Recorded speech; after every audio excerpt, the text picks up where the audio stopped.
আমাদের গলা ফাটিয়ে চিৎকার করতে হবে, বারবার কোনো ধর্ষিতা ঢুকরে ঢুকরে কাঁদবে, কিন্তু ধর্ষকের বিচার হবে না।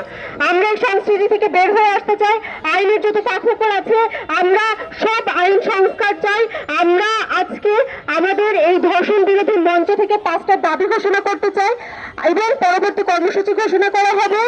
আমি প্রথম 2টা দাবি উপস্থাপন করছি এবং পরবর্তী 3টা দাবি সহ আমাদের আগামী দিনের কর্মসূচি ঘোষণা করবে মামা ফাতেমা।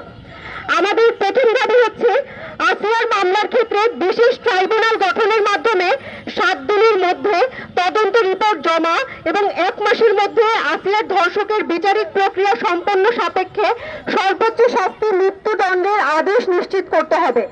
বিচার প্রক্রিয়া চলাকালীন আসিয়ার পরিবারের নিরাপত্তা নিশ্চিত করতে হবে।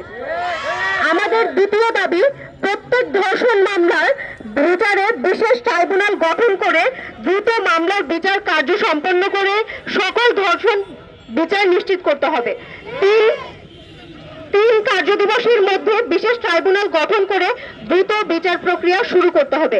বাকি 3টি দফা এবং আগামী দিনের কর্মসূচি মামা ফাতেমা ঘোষণা করবে।